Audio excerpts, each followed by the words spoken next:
Bonjour, frères et sœurs en Jésus-Christ. Que le Seigneur vous bénisse et vous garde.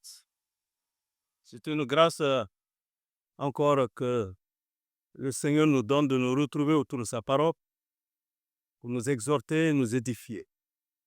Amen. Je voudrais partager avec vous ce matin un enseignement sur la Sainte Seine. Alors pour cela, je vous invite à ouvrir la Bible avec moi dans Matthieu 26, à partir du verset 18. Jésus envoie ses disciples dans la ville pour préparer la Pâque. Allez à la ville chez un tel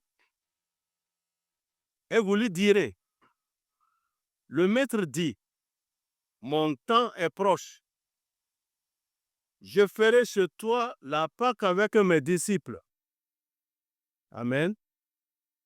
Alors les disciples sont allés trouver ainsi également. Et ils ont préparé.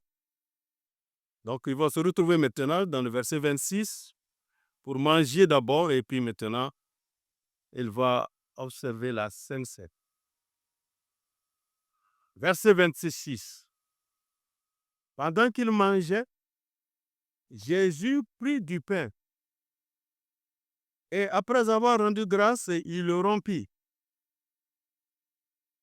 et le donna aux disciples en disant, prenez, mangez, ceci est mon corps.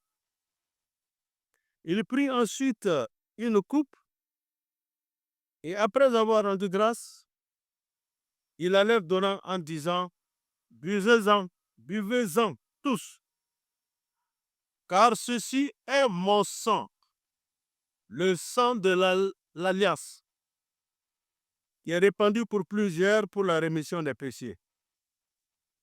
Je vous le dis, je ne boirai plus désormais de ce fruit de la vie, jusqu'au jour où j'en boirai de nouveau avec vous dans le royaume de mon Père.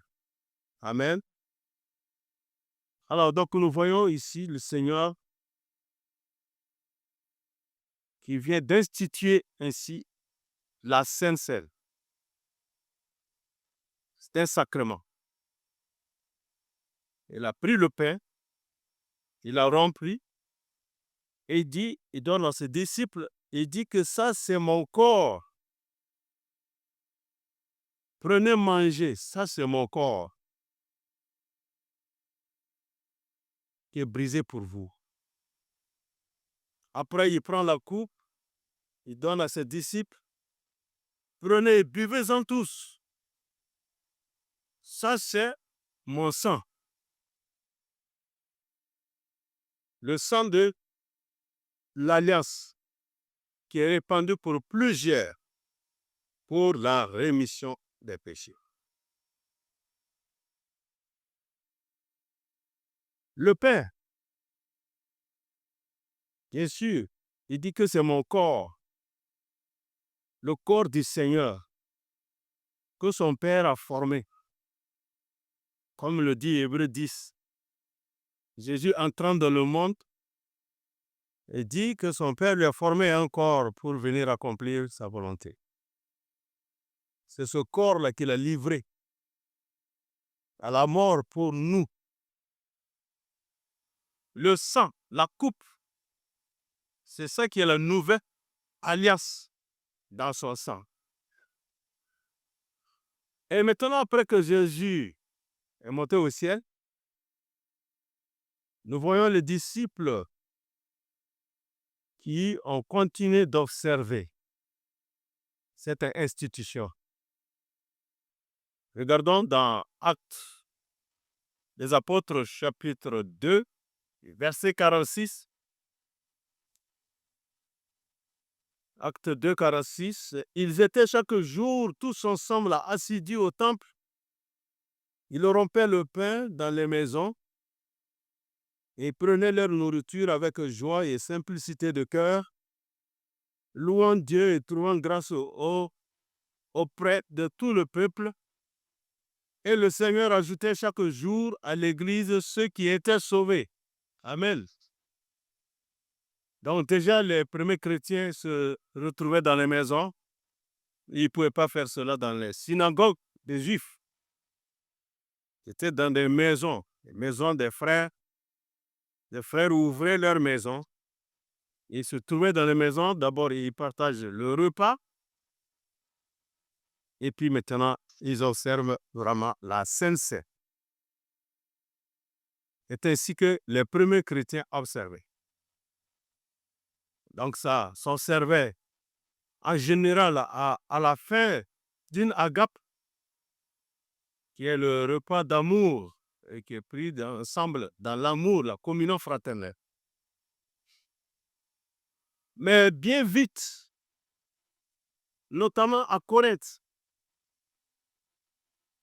cet usage avait dégénéré sous l'influence de l'esprit de parti.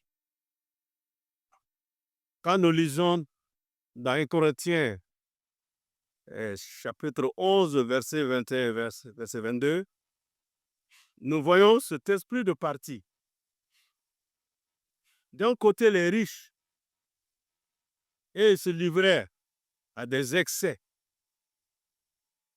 de table, des excès de la boisson.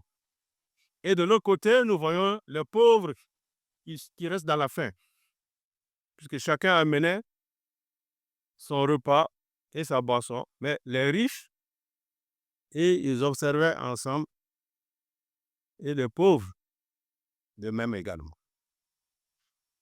Alors, c'est ainsi que l'apôtre Paul va rappeler aux Corinthiens la manière dont Jésus a institué ce repas. Il va leur donner des instructions sur la manière de le célébrer dignement. Ainsi, regardons 1 Corinthiens 11. 1 Corinthiens 11, verset 23. J'ai reçu du Seigneur ce que je vous ai enseigné. C'est que le Seigneur Jésus, dans la nuit où il fut livré, il prit du pain, et après avoir rendu grâce, il le rompit et dit, « Ceci est mon corps, qui est rompu pour vous. Faites ceci en mémoire de moi. » De même, après avoir soupé, il prit la coupe et il dit, « Cette coupe est la nouvelle alliance en mon sang. Faites ceci en mémoire de moi et toutes les fois que vous en boirez. » Verset 26. Car toutes les fois que vous mangez ce pain et que vous buvez cette coupe, vous annoncez la mort du Seigneur jusqu'à ce qu'il vienne. C'est pourquoi celui qui mangera le pain ou boira la coupe du Seigneur indignement, il sera coupable envers le corps et le sang du Seigneur. Que chacun donc s'éprouve soi-même et qu'ainsi il mange le pain et boive la coupe. Car celui qui mange et boit sans discerner le corps du Seigneur, il mange et boit un jugement contre lui-même.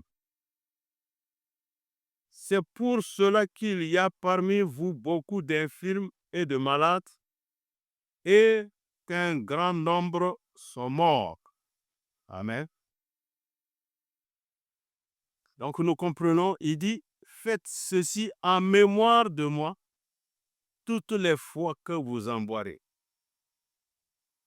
La Sainte Seine n'est pas une invention humaine,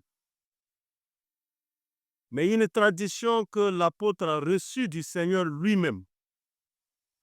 C'est Jésus qui, l'ami de sa passion, a pris le pain et le vin et le leur a donné un sens nouveau.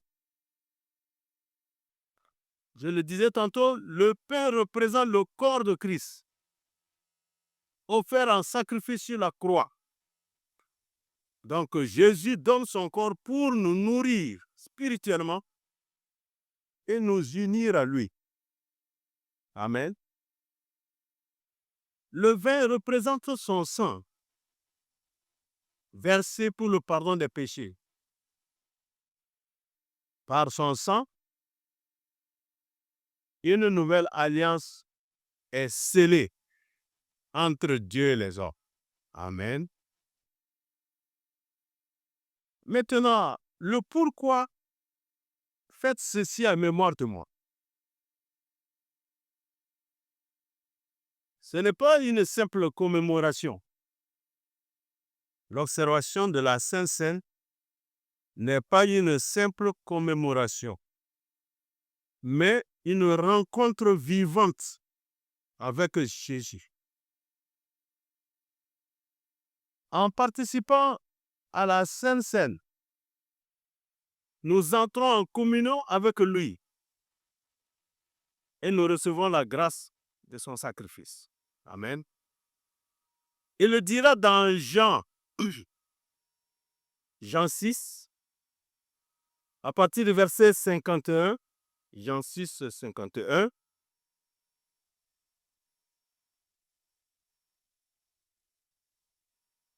Jean 6, 51. Je suis le pain vivant qui est descendu du ciel. Si quelqu'un mange de ce pain, il vivra éternellement. Et le pain que je donnerai, c'est ma chair, que je donnerai pour la vie du monde. Amen. Le pain que Jésus donne là, il dit que c'est sa chair. Voilà. Et nous voyons au verset 52, les Juifs disputaient entre eux, disant, mais comment peut-il nous donner sa chair à manger? Jésus leur dit, en vérité, je vous le dis, si vous ne mangez la chair du Fils de l'homme, et si vous ne buvez son sang, vous n'avez point la vie en vous-même. Amen. Celui qui mange ma chair et qui boit mon sang a la vie éternelle. Et je le ressusciterai au dernier jour. Car ma chair est vraiment une nourriture et mon sang est vraiment un breuvage. Celui qui mange ma chair et qui boit mon sang demeure en moi et je demeure en lui. Amen. Et quand nous regardons encore toujours dans Corinthiens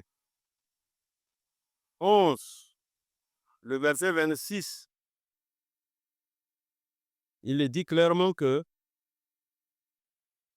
regardons toujours 11, verset 26, Corinthiens 11, verset 26, car toutes les fois que vous mangez ce pain et que vous buvez, 11, 26, cette coupe, vous annoncez la mort du Seigneur jusqu'à ce qu'il vienne. Amen. Donc, chaque fois que nous participons à la Sainte Seine, nous proclamons la mort de Jésus comme le fondement de notre salut. Et cela nous rappelle que Christ reviendra et que nous vivrons pleinement avec lui dans le royaume de Dieu. Amen. Comme il le dit dans Apocalypse 22, verset 12, « Voici, je viens bientôt, et ma rétribution est avec moi. » Donc, nous annonçons en même temps la mort de Jésus et nous proclamons aussi qu'il reviendra et nous serons à toujours avec lui. Alors, nous comprenons que la Sainte Seine est un acte régulier dans la vie du croyant. Jésus l'a institué lors de son dernier repas avec ses disciples. Donc, c'est une institution du Seigneur. Un sacrement, comme tant d'autres, comme le baptême d'eau. Quand il dira dans Matthieu, « Allez faire de toutes les nations des disciples, les baptisant au nom du Père, du Fils et du Saint-Esprit. » Et dans Marc, il dit, celui qui croira et qui sera baptisé, il sera sauvé. C'est une institution, un sacrement. Donc ce n'est pas un simple rituel. La Sainte Seine n'est pas un simple rituel, mais un acte vivant de foi qui nous rappelle le sacrifice de Christ. Faites ceci en mémoire de moi. Alors donc participer à la Sainte Seine, il faut faire ça avec révérence et gratitude. Ne pas vraiment considérer ça comme une habitude, mais comme un moment spirituel très fort. N'oublions pas Isaïe 53, verset 5. De tout ce que Jésus a souffert, Isaïe 53, verset 5. 53, verset 5. Mais il était blessé pour nos péchés, brisé pour nos iniquités. Le châtiment qui nous donne la paix est tombé sur lui. Et c'est par ses meurtrissures que nous sommes guéris. N'oublions jamais ça. Donc, on ne peut pas prendre la Sainte Seine à la légère. Alors, vivre chaque jour avec l'attente du retour du Seigneur Jésus et participer à la Sainte Seine avec une vision d'espérance en regardant vers l'avenir glorieux qui est promis vraiment par le Seigneur Jésus lui-même. Et quand nous regardons toujours dans 1 Corinthiens 11, verset 27,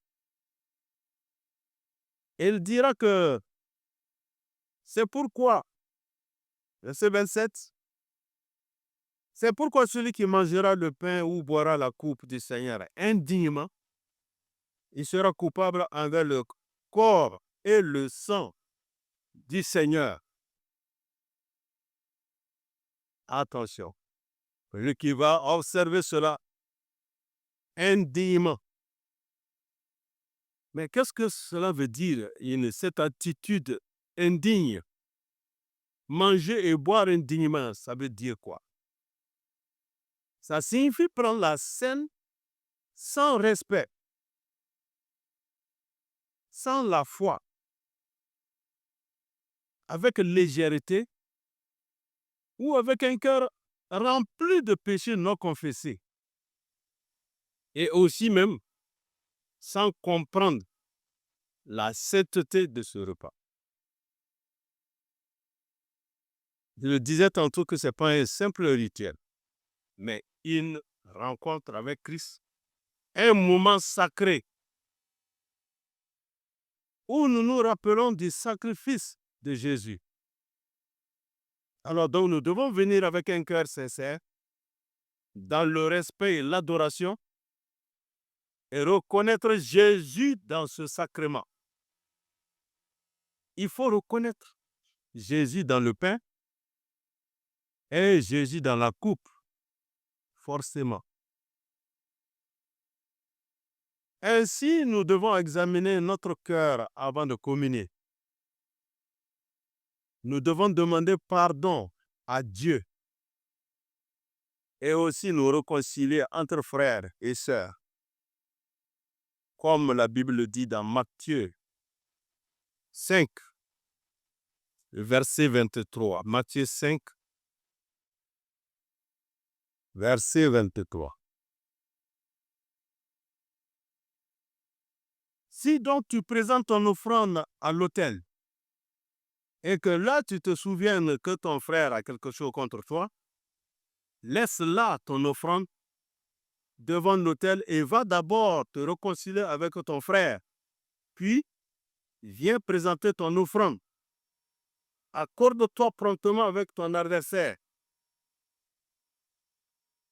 pendant que tu es en chemin, et ainsi de suite. Donc, quand tu viens présenter ton offrande et que là tu te souviennes qu'il y a quelque chose entre toi et ton frère ou ta soeur, il faut laisser là l'offrande et puis aller régler ce problème. Hébreux 10 va encore nous interpeller. Celui qui prend indignement. Hébreux 10, 29 dit de quel pire châtiment, Hébreux 10, Hébreux 10, 29, de quel pire châtiment pensez-vous que sera jugé? Digne, celui qui aura foulé aux pieds le Fils de Dieu et qui aura tenu pour profane le sang de l'alliance par lequel il a été sanctifié et qui aura outragé l'Esprit de la grâce. Ça, ce sera très dur pour ceux-là qui viennent observer la Sainte Seine comme un simple rituel, comme un simple symbole, sans vraiment réaliser le Seigneur dans ce pain et dans cette coupe. De quel pire jugement, châtiment que le Seigneur va vraiment donner à ces gens. Parce que vous foulez aux pieds le Fils de Dieu et vous tenez même pour profane son sang qui a coulé la nouvelle alliance. Donc la Sainte Seine représente le sacrifice suprême de Jésus. C'est pour la raison qu'elle doit être observée avec révérence et gratitude. Alors donc, il faut se sonder, il faut s'examiner, comme le dit le psaume 139, verset 23. Psaume 139, verset 23.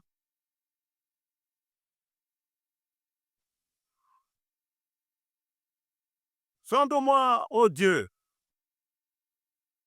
et connais mon cœur.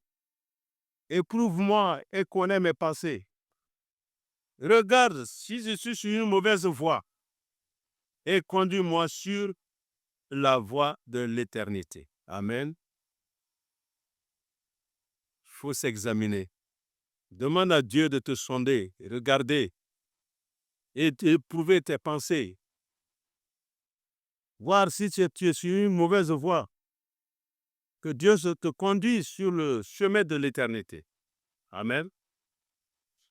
Donc nous devons discerner le corps du Seigneur Jésus-Christ. Alors donc, comme le dit Romains, le chapitre 12, par rapport au corps de Jésus, Romains 12, verset 5. Romains 12, verset 5. Ainsi, nous qui sommes plusieurs, nous formons un seul corps en Christ et nous sommes tous membres les uns les autres. Amen. Donc l'Église est le corps de Christ. Et nous devons respecter et aimer nos frères et nos sœurs qui composent ce corps-là. Alors il faut aimer vraiment l'Église. Il faut respecter l'Église parce que c'est le corps de Christ. Il y a un seul corps. Nous tous qui sommes plusieurs, nous formons ce seul corps-là. Amen. Gloire au Seigneur. Dans Matthieu, chapitre 26, le verset 28, il est dit, Matthieu 26, verset 28, « Car ceci est mon sang, le sang de l'alliance qui est répandu pour plusieurs pour la rémission des péchés. » Alors donc Paul dira à ces Corinthiens-là qui sont tombés malades ou d'autres même qui sont morts à cause de la négligence spirituelle, c'est ça qui est la conséquence du mépris du sacrement. Ceci est mon sang, le sang de la nouvelle alliance, répandu pour plusieurs. Et vous observez ça indéniablement. Pourquoi d'autres sont malades et beaucoup même sont morts. C'est la conséquence du mépris de ce sacrement. Alors, donc, comment il faut se préparer à la Sainte Seine? Bien-aimés frères et sœurs en Jésus-Christ, il faut confesser ses péchés et demander d'abord pardon à Dieu. Il faut être en paix avec tous les frères et les sœurs. Amen. Il faut vraiment croire la présence réelle de Christ dans la Sainte Seine. Jésus est réellement présent dans ce sacrement. Ce n'est pas un simple symbole, comme les gens aiment à le dire, mais une vraie communion avec lui. C'est ça qu'il faut, faut se préparer dans cet esprit ainsi. Alors, il faut venir humblement et avec beaucoup de reconnaissance. Parce que la Sainte Seine, c'est un don de Dieu et non un droit. C'est un don de Dieu. Alors nous devons venir avec amour et avec adoration. C'est un esprit d'adoration. Matthieu 5, verset 6 va le dire, « Heureux ceux qui ont faim et soif de justice, car ils seront rassasiés. » Amen. Alors, l'appel est vraiment lancé à vivre vraiment la Sainte Seine avec foi et avec respect.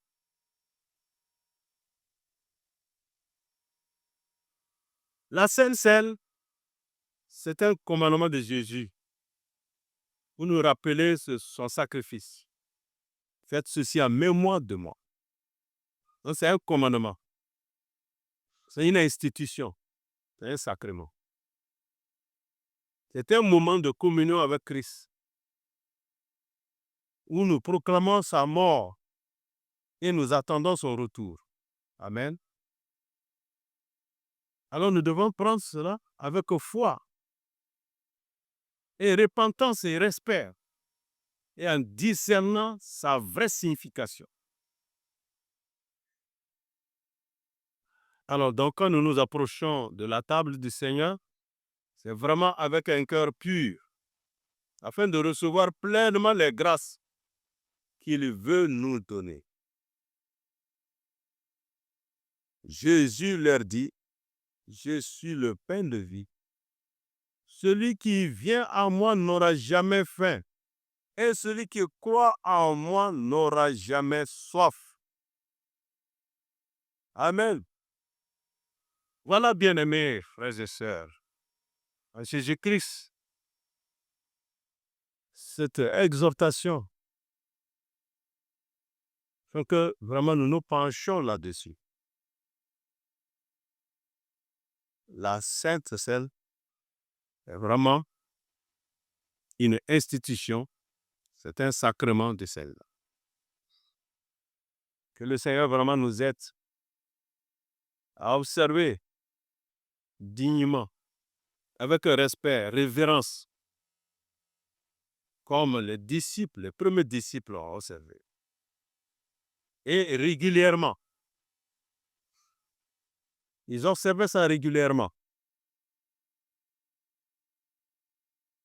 Donc, que Dieu bénisse sa parole, que Dieu bénisse la foi de tout un chacun, et que Dieu nous accompagne à observer vraiment, véritablement, comme le Seigneur l'a institué.